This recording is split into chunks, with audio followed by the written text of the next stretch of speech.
방금 전 소개받은 한신대학교 디지털 영상문화 콘텐츠학과의 수업을 진행하고 있는 배현주라고 합니다. 제가 사실은 글로벌 콘텐츠 학회에 처음 나와서요. 잘 얼굴을 아는 분도 있지만 잘 모르는 분도 있고 아마 웹상에서는 제 얼굴을 거의 처음 보실 거라고 생각하는데요. 잘 발표를 못하더라도 그냥 처음 보는 얼굴이니까 예쁘게 봐주셨으면 좋겠고요. 화면은 제가 준비한 내용이 이제 드라마나 콘텐츠에 관련된 내용이기 때문에 화면에 글을 띄우기보다는 영상 이미지 함께 보면서 이야기하는 형태로 발표를 진행해 보려고 합니다. 사실 제가 한국 수용자의 중화권 드라마 콘텐츠 관련 OTT 이용 특성에 관한 연구를 하겠다라고 마음먹은 계기는요. 코로나19가 발생하고 난 뒤에 제가 하루 중 가장 많은 시간을 뭘 하며 보내나라고 봤더니 OTT 서비스를 계속 접속하면서 시간을 제일 많이 보내더라고요. 그래서 저는 제가 일단은 중국어를 할 줄 알아서요. 학부 때 다행히 중국어를 배워서 학비가 아깝지 않게 아직도 중국어를 조금 할 줄 알아서 이제 연구의 일환으로서 제가 워낙 또 드라마 콘텐츠를 좋아하기도 하고 해서 시청을 계속 하고 있지만 제가 늘 다니고 있는 커뮤니티에 있는 분들 중에서는 이러한 중국어를 모름에도 불구하고 중국 문화를 계속 즐기시는 분들이 계셔서 그렇다면 그분들은 국내에 있는 OTT 서비스 혹은 해외에 있는 OTT 서비스를 어떻게 이용하고 있을까에 대한 궁금증에서 이 연구를 처음 시작하게 되었습니다. 잠시만요. 네. OTT 서비스 중에 국내에서 가장 최대 OTT 서비스를 제공하고 있는 웨이브라는 OTT 서비스입니다. 혹시 가입해서 사용하시는 분이 계실까요? 안 계시군요. 예. 웨이브에 대한 설명을 간략하게 드리자면 SK텔레콤이라는 통신회사의 가입자들을 중심으로 해서 동영상 스트리밍 서비스를 제공하던 옥수수TV와 지상파 3사 방송사가 본인들이 제작한 컨텐츠의 VOD를 제공하던 푹이라고 하는 웹사이트가 합쳐져서 2019년에 병합돼서 탄생한 우리나라 최대 규모의 OTT 서비스 사이트입니다.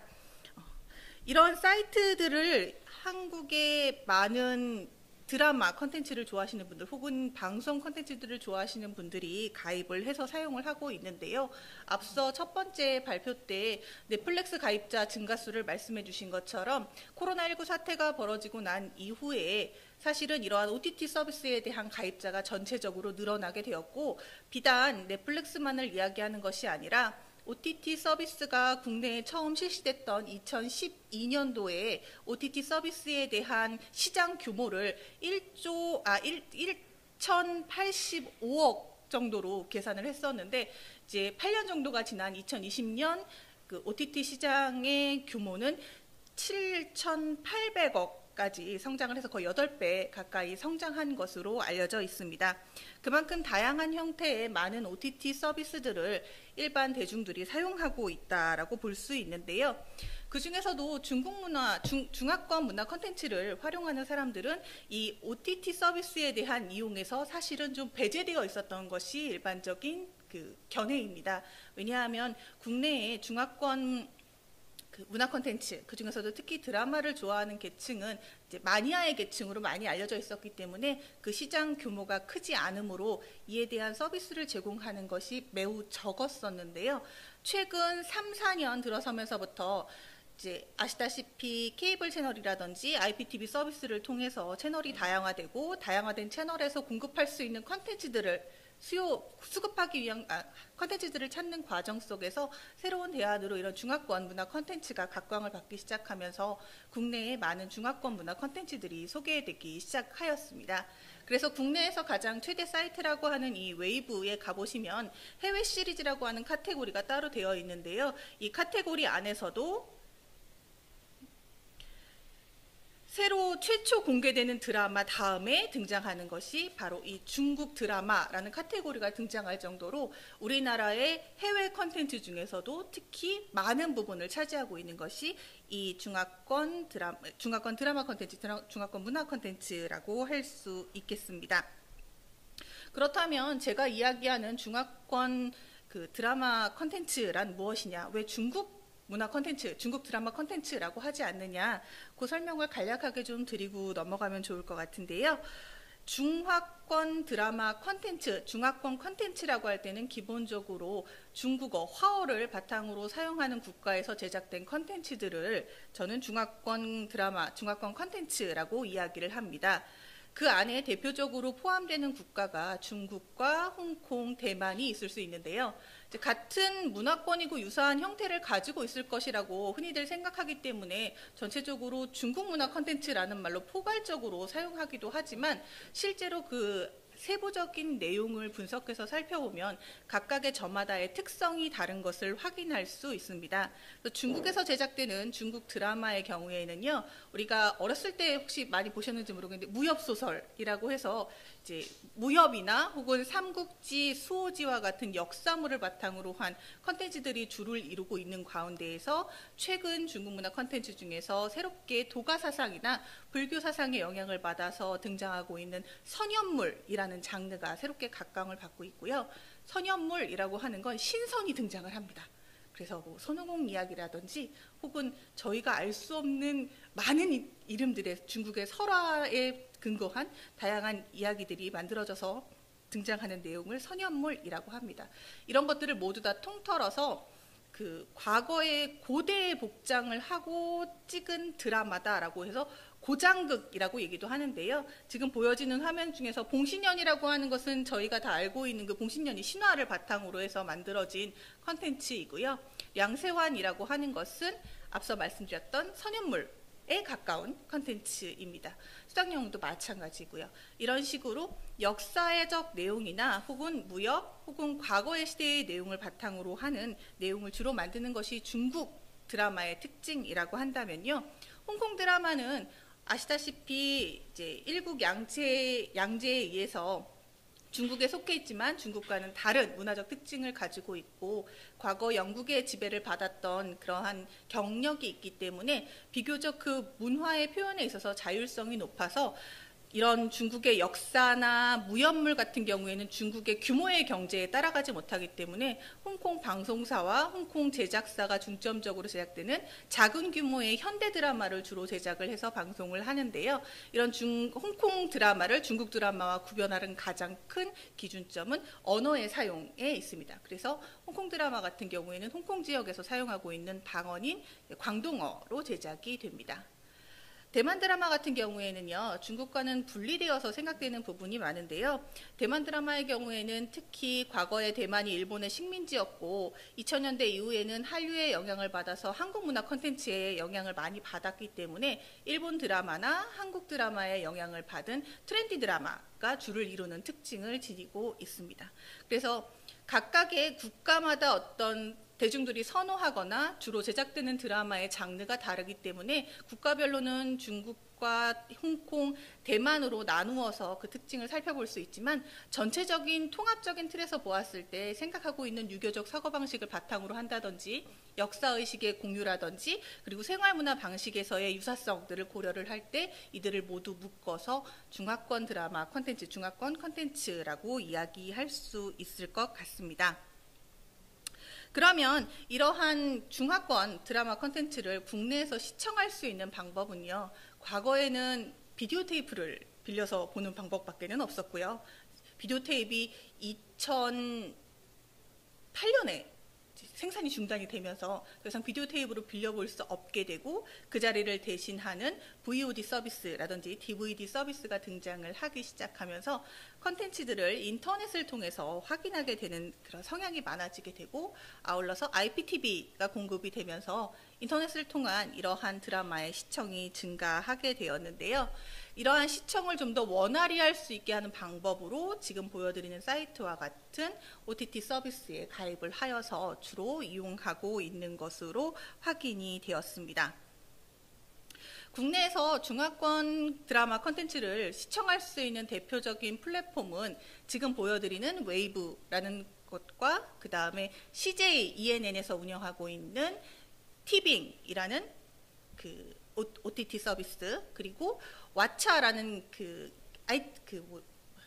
왓챠라고 하는 국내 기업에서 이제 제공하고 있는 왓챠 플레이라고 하는 사이트에서 제공하는 왓챠 플레이 그리고 마지막으로 이제 국외 해외형이죠. 해외형. 국내에 이제 서비스를 제공하고 있는 국외 기업이 운영하고 있는 넷플릭스가 대표적인 것으로 꼽을 수가 있는데요. 이러한 4개의 대표적인 그 OTT 서비스 사이트를 확인을 해서 지금 보시는 것처럼 중국 드라마라는 카테고리와 그리고 밑에 대만 드라마라는 카테고리가 이제 따로 있어요. 웨이브의 경우에는 이게 지금 좀 복잡하긴 한데 이렇게 해서 클릭을 하면 드라마가 전부 이렇게 보이고 있거든요. 그래서 이거를 4개의 모든 사이트에 현재 제공되고 있는 중화권 드라마의 개수를 할 일 없이 세어보았습니다. 몇 개나 될 것인가 그래서 세어보았더니 실제로 웨이브에서 제공되고 있는 중화권 드라마 컨텐츠의 수는 309개, 티빙에서 제공되고 있는 드라마 컨텐츠의 수는 75개, 왓챠 플레이에서 제공되고 있는 중화권 드라마 컨텐츠는 242개, 넷플릭스에서 제공되는 서비스는 95개 정도로 총 다 합치면 이제 한 700편 이상의 드라마가 제공되고 있는 것으로 확인이 되었는데요. 물론 이 안에 중복되는 컨텐츠들이 있었기 때문에 같은 컨텐츠를 수입해서 여러 곳에서 방영하고 있는 그런 사례가 있었기 때문에 실제적으로 이 4개의 OTT 서비스에서 제공되고 있는 중화권 드라마 컨텐츠의 총수는 한 436개 정도가 되는 것으로 확인이 되었습니다. 436개라고 하지만 중국 드라마 한 편의 한 편의 회차 수가 짧게는 20편, 길게는 7, 80편에 달하는 것을 기준으로 한다면 상당히 많은 분량의 드라마 컨텐츠가 우리나라에 제공이 되고 있고 우리나라의 드라마를 보는 많은 시청자들이 이것을 볼 수 있다는 걸 확인할 수 있었습니다. 그래서 이번에 코로나 사태가 벌어지고 난 뒤에 그러면 기존에 혹은 중화권 드라마 콘텐츠를 시청하던 사람들이 어떠한 방식으로 OTT 서비스를 이용하고 있는가를 확인하기 위해서 국내에서 중화권 드라마 콘텐츠와 관련된 가장 큰 커뮤니티라고 할 수 있는 네이버 카페에 죄송합니다.